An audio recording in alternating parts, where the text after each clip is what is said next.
Fantastic. All right, everyone. Thanks everyone for joining. Really appreciate it. We're super excited. Got Will and I here today with Craig. We've been about a couple of weeks. We've got a lot of really awesome requests have come through. I think about 200 and something people have registered. So everyone's really keen to see what Craig has to say. No stress.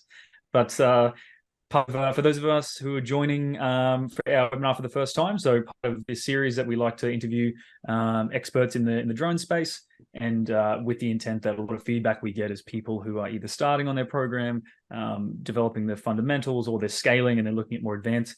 One request we get the most is what are other people like us in this space doing? So we've got a lot of really great feedback over the last couple of months, and this was our latest with councils, Hobart City Council with Craig. And so really awesome to kick that off. Something I will do, and our CEO sent it to us before, so he's developed a drone policy template he wanted to give away, and I just want to flag it now because I know a lot of people might have to leave halfway through, so I'll just send that on the chat at the moment before we kick off, or else he'll get in trouble with me. But now that's out there, feel free to have a look. I've secured my job. So from there, we'll jump straight to it. We have some. There we go, and we're off. Awesome.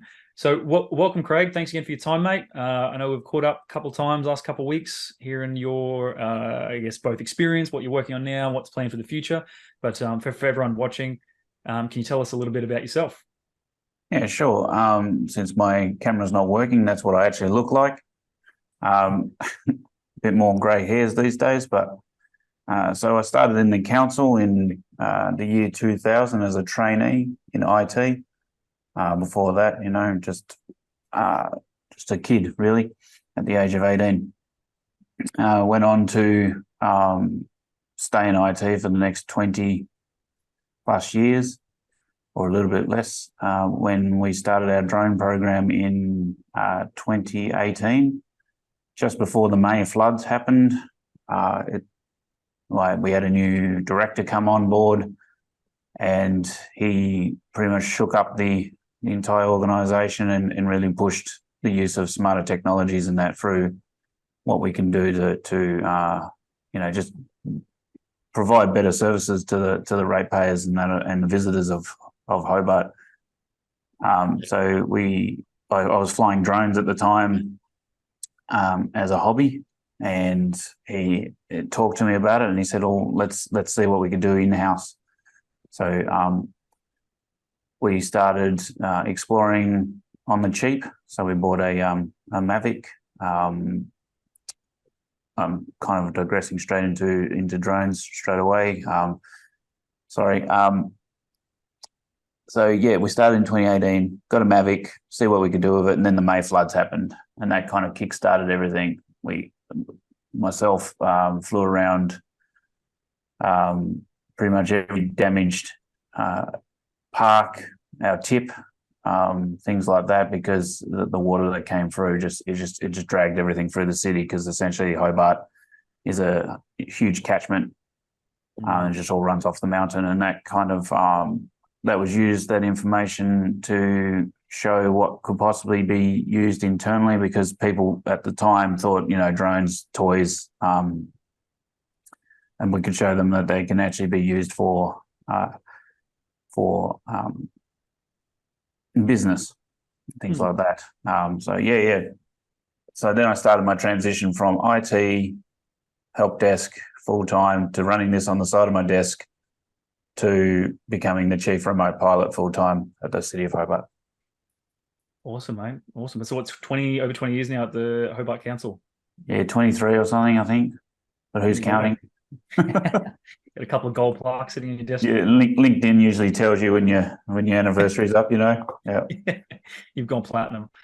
Awesome. Awesome. Cool. So that's probably good. So you mentioned a little bit about the floods there and how you guys got started.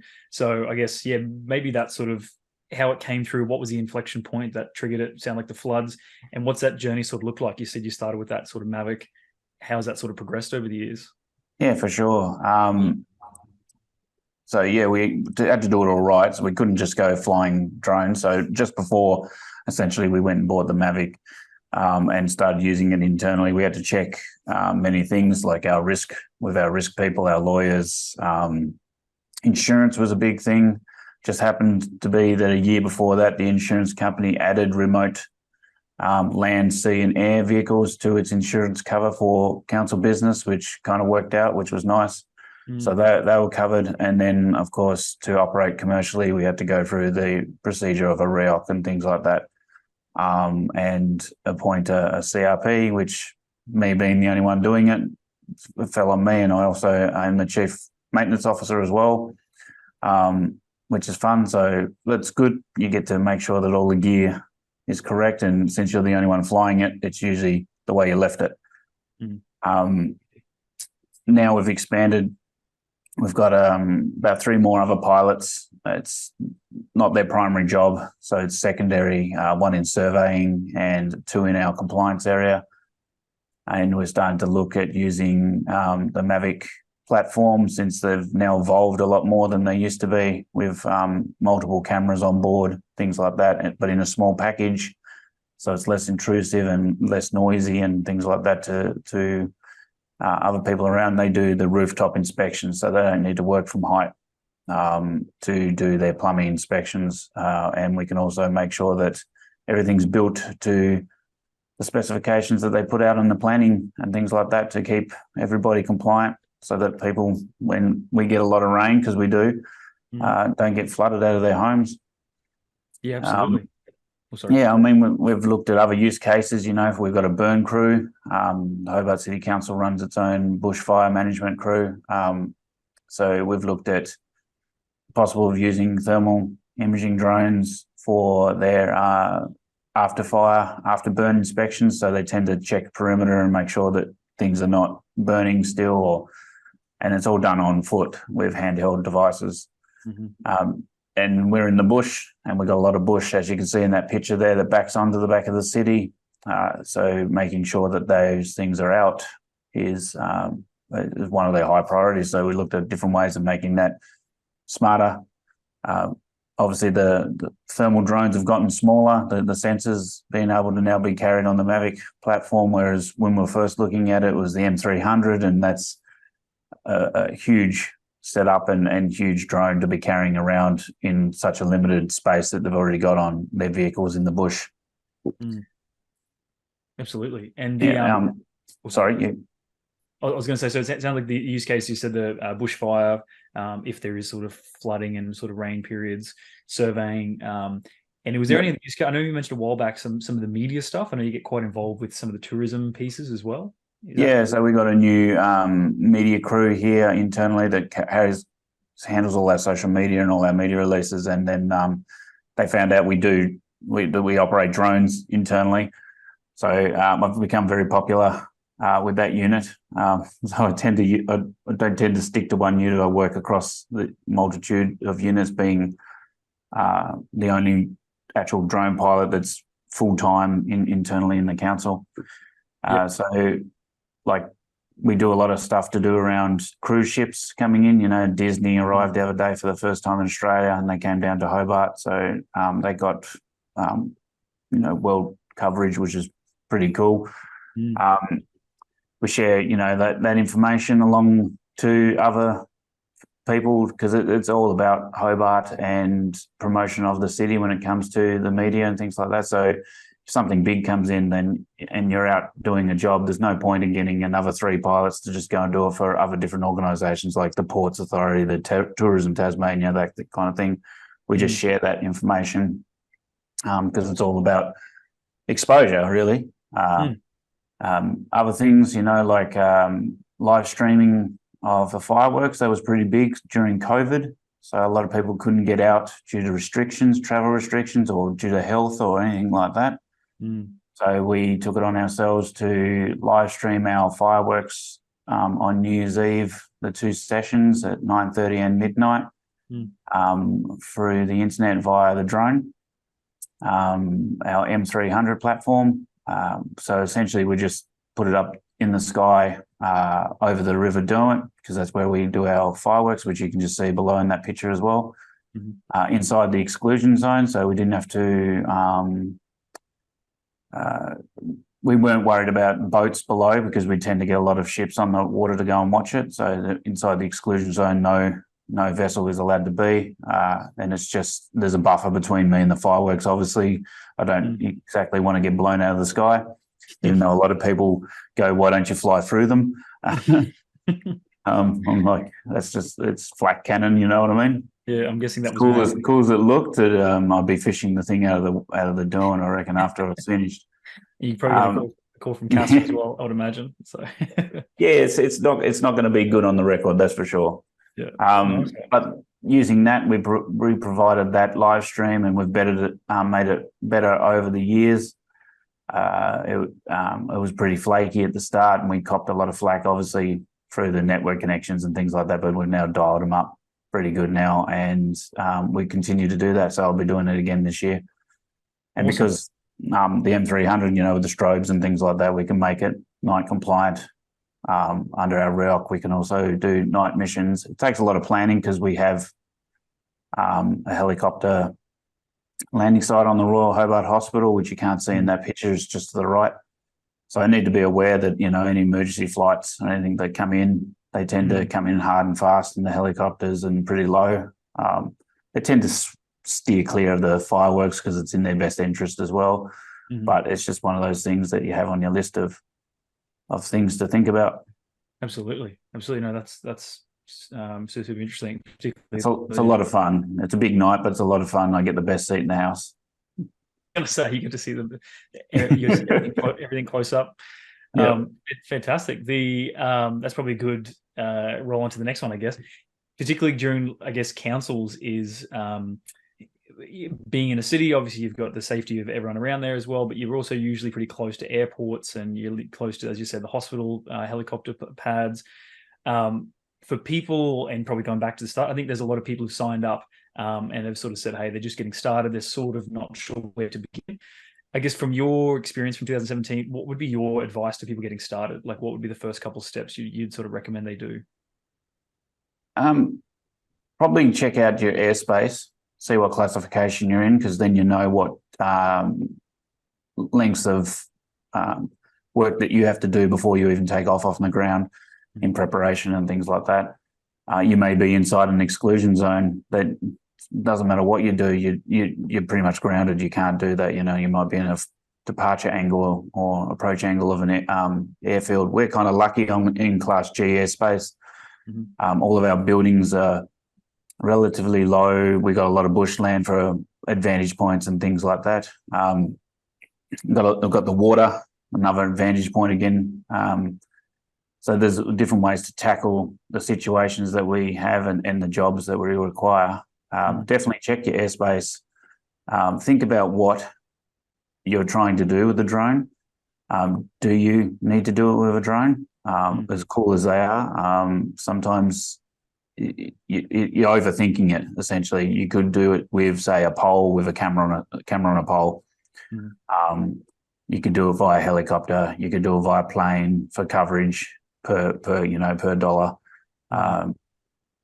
Things like that. Yeah. Do you need a large platform? Could you get away with a smaller micro drone if you're doing a lot of media things, especially up in the bush? There's a lot of people wish that I could fly FPV, which we're not there yet. Through the bush, chasing push bike, mountain bikers and things like that. And it's like, well, you see it all. They see it all on social media and they go, well, we've got drones, we could do that. No, it's a lot more to it than that. In the private sector, you could just go and do what you like if you want, but within reason, of course. You know what I mean? It's a little bit different out there. But when it comes to local government and things like that, we've got the funding comes from the people, so we can't just be going and buying whatever we want. It has to give back to the community. So what we're doing, and Sure. yeah, so you just got to think of that. Yeah, I mean, you got privacy issues, you got land issues, you got all kinds of different things that councils just think of. I mean, I learnt a lot just having a drone, from people that have, right of access to for compliance and things like that. If we take photos of anybody in public and they're identifiable, we've got to get a release on them, even though they're in the public. It's just a lot of different things. As people that are working in the council, local government, or any government would know that we have far more procedures and things like that covering the acquisition of data and what we do with it. It's almost sort of sounds like the establishing that ROI of like, what do you actually want to use it for first? Like, what are the use cases? Correct. Yeah. What's going to be the value of the drone? Can it be done elsewhere, or does it have to be a drone? And then checking your airspace. And then would it be sort of like maybe starting with an XCAT or a smaller drone to test it out, to maybe get your legs and try, obviously getting your training done as well? Yeah, the training helped a lot. You learn a lot about things that you don't necessarily think about with a quad, and that is, thermal updraft from bush. Say when we're doing burns, the thermal from the fire can drive the drone up into the tree canopy if you're flying low. Your downdraft can fan the fire itself. It's things like that you need to learn, and we kind of learned it all the other way. So we bought a drone, did the license, got the ReOC, and then learned everything from there onwards. And then since then, I've been passing that information across to others and stuff like that to give them a head start, so to speak. Absolutely, you've sort of, which is a good thing for other people, but not a lot of fun to go through. Well, the good thing is I haven't crashed any of them into fire or landed them in. Well, I haven't lost a drone. Let's say that. I was very cautious-minded. So nice, awesome, and that's why you're still this happy. So probably why I still have a job. Yeah. Awesome, mate. And jump to the next one. There's so much in this. We probably need more time. Some really good points. The other one was, I know I was interested to ask this question. I know we did a bit of digging a couple of weeks back, but you said you first started and you're getting your ReOC and getting your drone program. There were things specific to councils as apart from private or anyone else that you weren't aware of that you went through. Could you sort of maybe elaborate on what that looked like? And then maybe also for people who are just brand new to drones, I guess what a ReOC is and why that's relevant for a council. Yeah, for sure. So the ReOC, the remote, man, you got me there. So used to say ReOC. Yeah, that's it. Yeah, I got tricked up the other day too. Remote operator certificate. One of the things that we found, and I learned as well, is that when it came to proving that the local government exists to the federal government, being CASA, we had to find essentially a form of proof that is accepted. We're not a corporation, we're not a business and things like that, so we don't have any registries in that sense that can do that. So we had to go to a thing called the Gazette, and that proved that the Hobart City Council does exist, because I'm not sure about the Gazettes themselves, but they've been released since the dawn of time. And in that, it had our necessary information that was accepted by CASA as a form of proof that we exist. So therefore, that part of the application was then deemed acceptable, and we could go ahead with our ReOC application. The other thing that we came across, and that is we don't have a CEO of the business. So someone had to take on the responsibility of that part of the ReOC application, and that is usually falls to the CEO, and that is not necessarily that their responsibility for the drone operations and day-to-day, but they're the overarching responsible party that represents the council or represents the business. So if anything was to go down, or say the chief pilot started, doing whatever he wanted to do, and they get called in by CASA, then they're the one that answers to that. So to do that, they actually had to have an ARN. Trying to explain that to our general manager at the time was not something that he was willing to take on, which is fair enough. It's another what do you call it? Responsibility on top of already his massive responsibilities.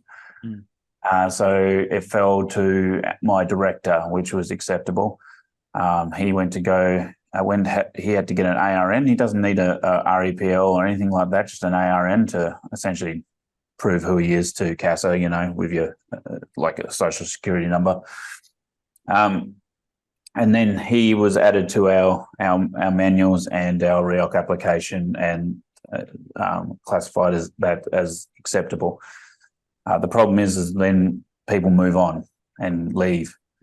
And then you have to get that changed out. So then you have to explain that entire situation again to your new director, which can take some time because they're coming on board. It's usually not clear cut. There's no handover, so to speak, when it comes to that level of management. It's usually the person's gone and then the new person starts in a few weeks. And because that is not updated on your manuals and your ReOC, you can't actually operate your drone operation. So we're grounded for a few months until that was all sorted out. So then you have to explain it again, get another ARN. She had to then prove to CASA with, you know, passports, things like that to get an ARN. Once that's done, re-update the manuals, send them in for approval. I think you had to pay some money, I can't remember. And then they send it through. And once that's all approved, then you can start your operations again. Yep. Gotcha. I was going to say that might actually this next question, because I think, yeah, as you said, you go to the CEO, or I guess in a private sense, and then it's sort of like those different acting.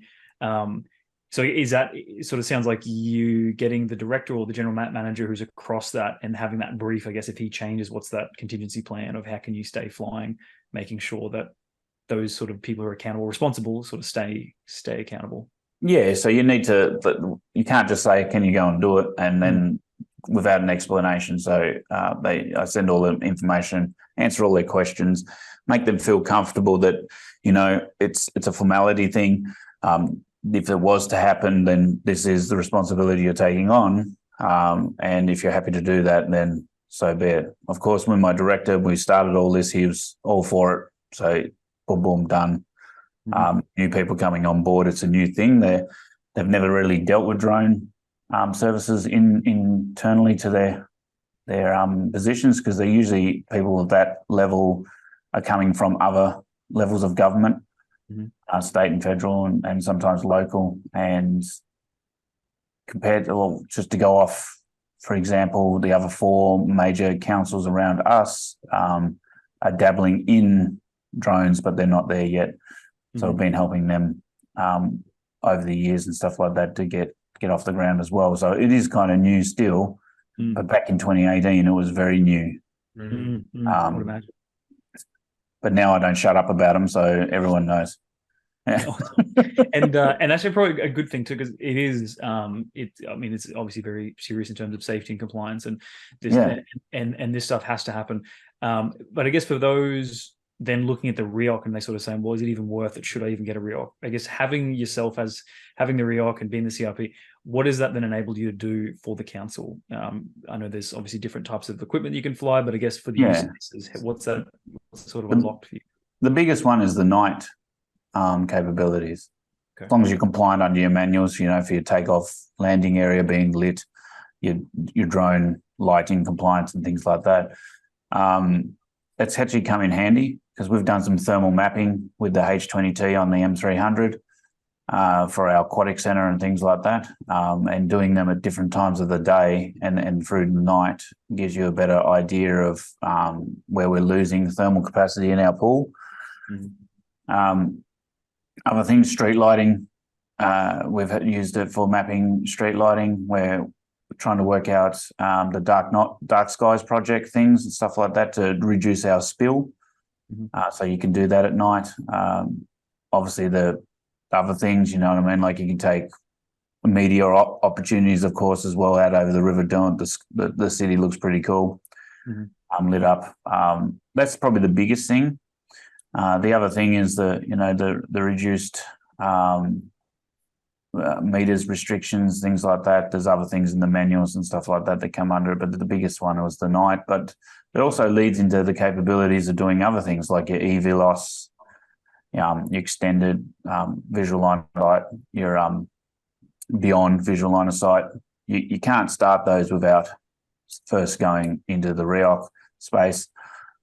You'd obviously open up to fly different things like power lift. You can get bigger drones, although they're mostly going smaller these days with the same capabilities. And then the other one is that, and probably the biggest one from safety and compliance, is that your insurance company, which insures the council from liabilities and things, will not even look at you until you've got that.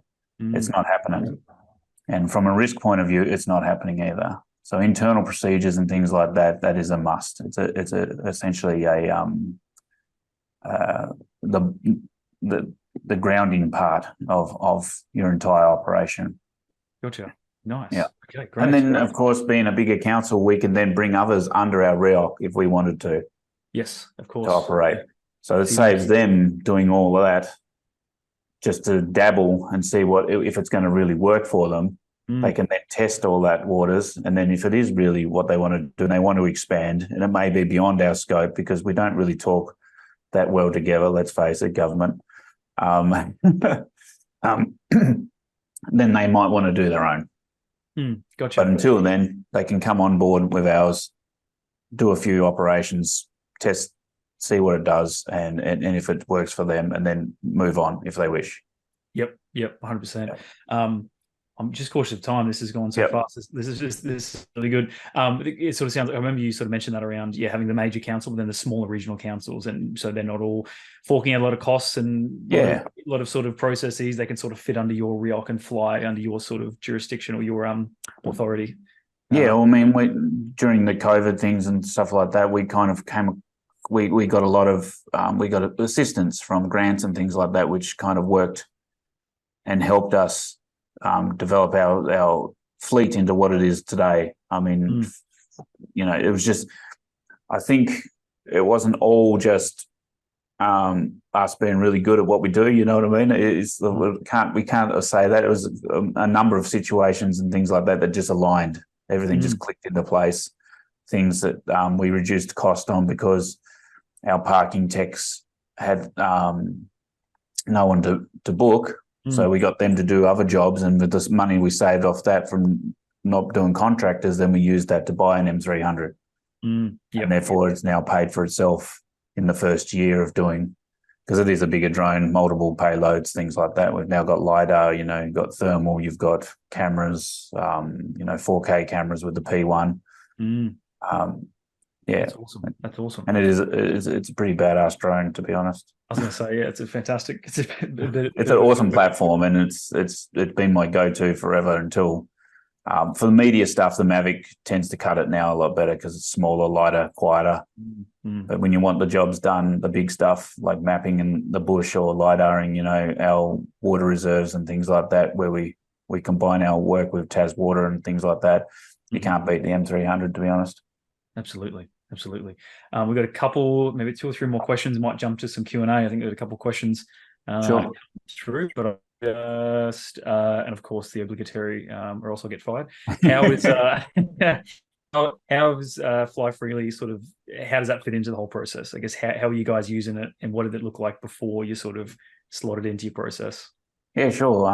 We were using a competitor, of course, which was fine, but as government, we can only be on renewal of licenses and that every year. So I was like, why not check out someone else? I've heard of you guys before. I've checked you out before, way back. So I thought, and I've spoken to other local companies, like Fulcrum Robotics. They use FlyFreely as well. And there was a few things in there that I wish were on our platform. And then you go, oh yeah, we've got that. I was like, well, I'll definitely check you out. So the one was the app. The local app on the phone, very handy. It's quick. You have the offline mission download. So we go up to the mountain and stuff like that. We have no 4G signal, so I couldn't at the time kick off jobs. You got a simple interface. Your support is insane. It's great. The cost is competitive. I think all around it's a good system, to be honest. It's really good.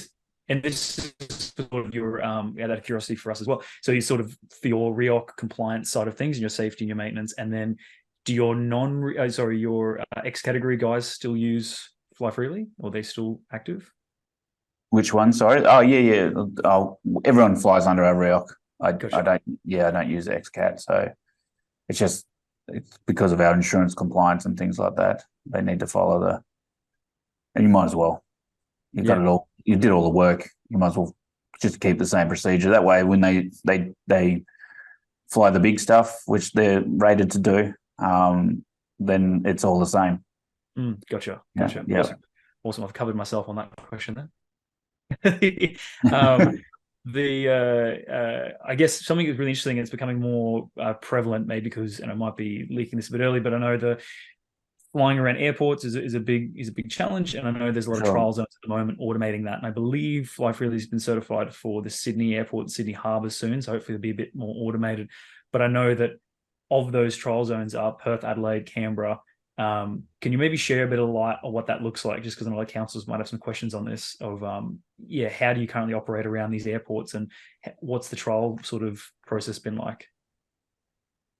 To be honest, I don't go anywhere near the airport, but there is the possibility that we expand into the future to the council that is across the river that operates near the airport. They're closer again, and we're happy to help them out whenever they do that.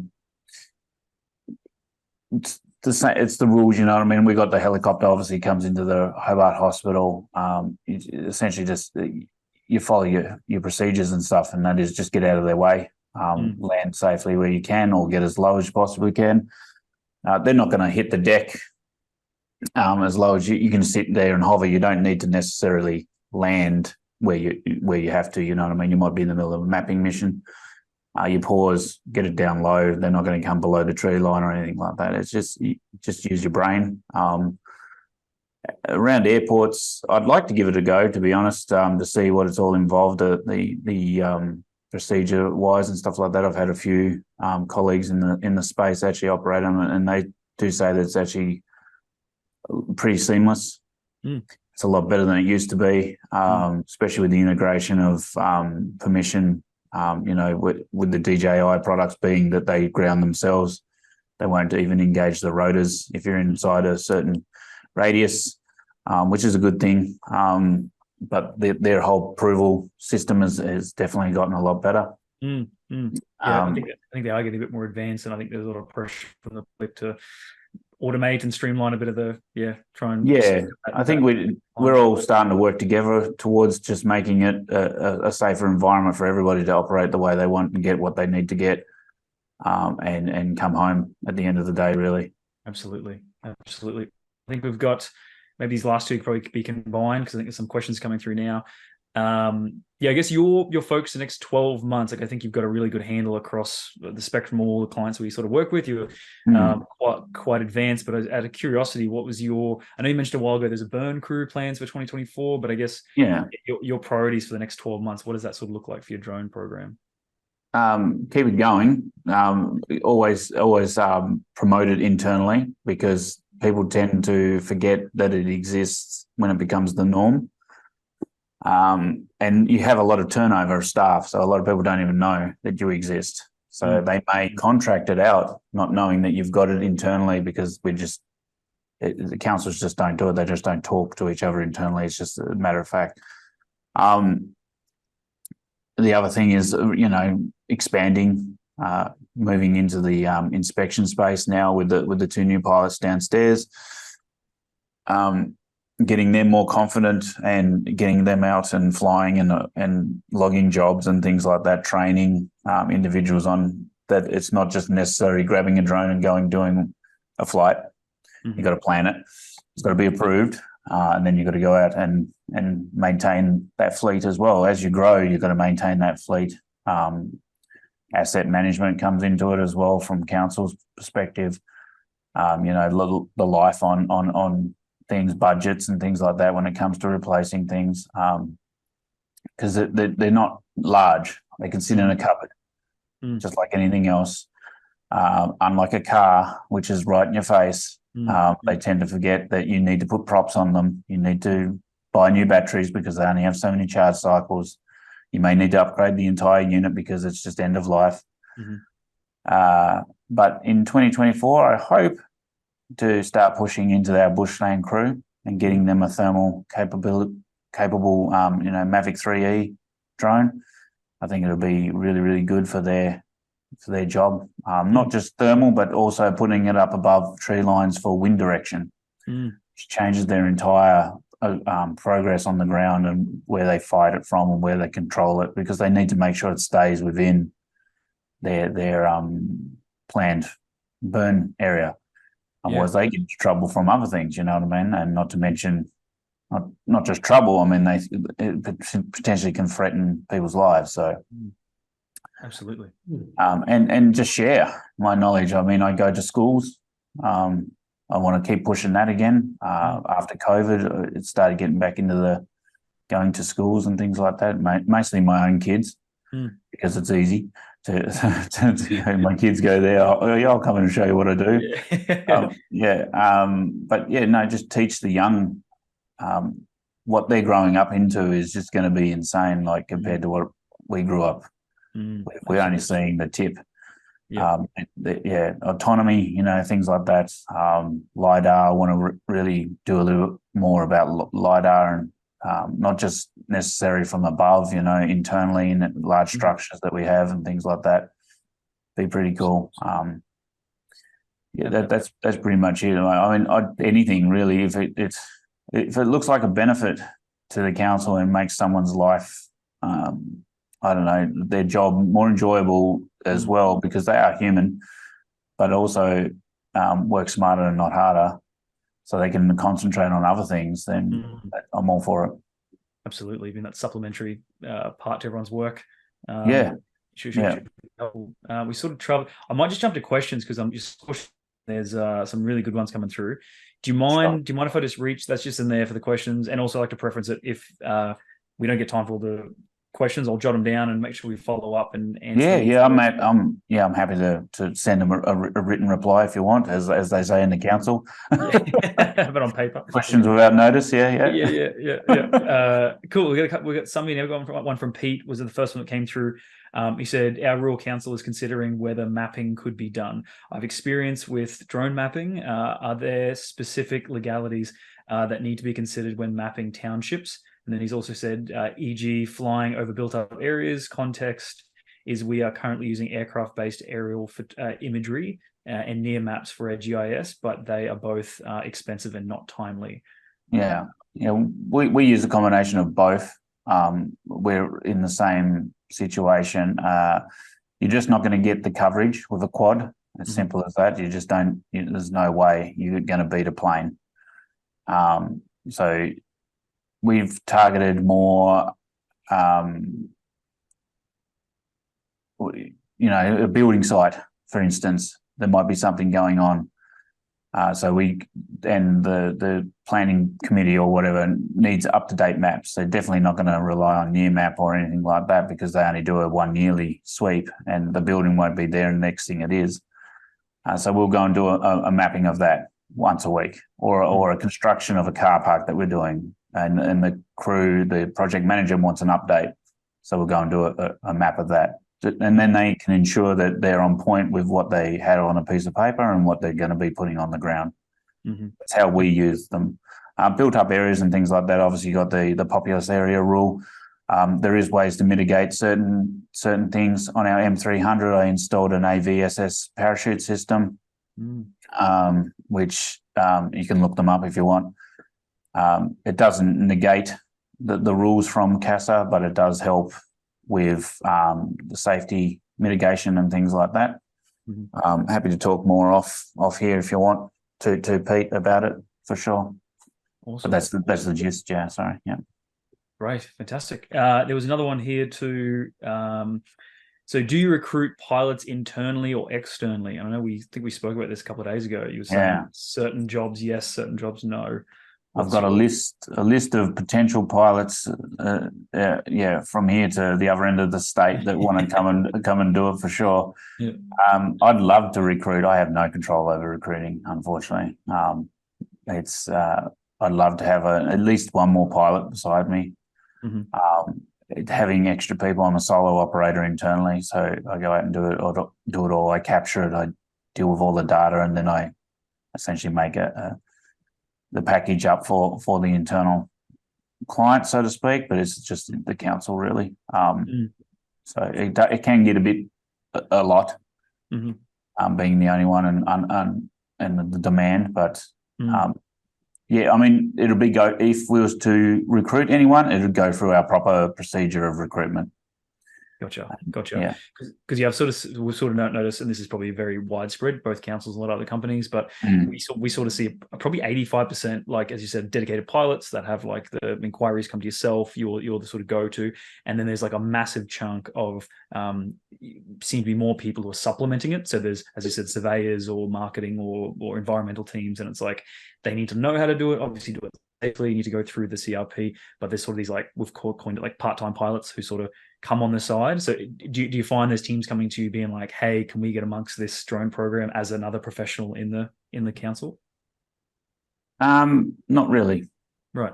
No, they're kind of concentrating too much on their own tasks and jobs and stuff like that. Probably before COVID happened, I'd have a lot more people interested getting the skill set and stuff like that added to their getting an REPL. And once they've done that, obviously then they could use the thing for their jobs. But after COVID, I don't know, a lot of people have taken on a lot more work. And as much fun as it sounds, they once you explain it to them and things like that, they're not ready for it yet.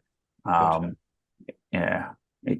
But externally though, you talk to anyone there, they go, when can I start? Yeah. Gotcha. Yeah. But I mean, there's no hurt in going getting an REPL. I mean, the cost is, when you think about it, it's for life. So unless they change it later on, but then it shouldn't. It's handy to have under your belt, because if you've got it, and we've got the ReOC, it's here for life as well for the council, as long as they have a chief remote pilot. There's no say that you can't get your REPL as long as you're certified to fly the drone that I have downstairs, or one of the ones I have in my fleet. You can go out and do a job. Follow our procedures and obviously the manuals. Absolutely. Yeah. And then there was from Timothy here as well, said, where do I find government ruling online? In brackets, I know CASA. And then said, for flying a council drone for mapping over housing areas for updating intra-maps. Yeah, good luck. You won't find it. Essentially, CASA is the one ruling on it. You can ring them up and talk to them directly if you want. That's what we did. And it's the populous area rule, really. That's what it comes down to. It's very hard. I do suggest you just call them and talk to them over, because everything's in lawyer talk, so to speak. Online, it's very hard to understand. Even I can't wrap my head around a lot of it. But I've spoken to people that do, like yourselves, and CASA directly about that. It's I get asked it a lot. I know we do fly around and close to the city and things like that.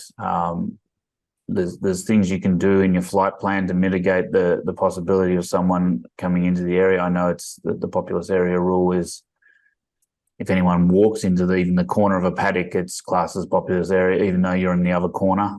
I think they're changing. Things are changing. I mean, you only have to look at the US, and now they certify the M300 with the AVSS parachute to fly over crowds. So it's getting there. I mean, trust in the technology and obviously the redundancy and things like that. The technology's gotten a lot better. They don't eject batteries anymore, and just fly out of the sky or things like that, like they used to back in the day. They were pretty random. A lot of flyaways and things don't happen these days unless you're intentionally flying near, high EM interference and things like that. But I suggest give them a call, to be honest. CASA, they're happy to talk. They're always really good. I've met them a few times. Some of the crew, they're a very small team when it comes to RPA. So, just either give them a call or send them an email. Perfect. Awesome.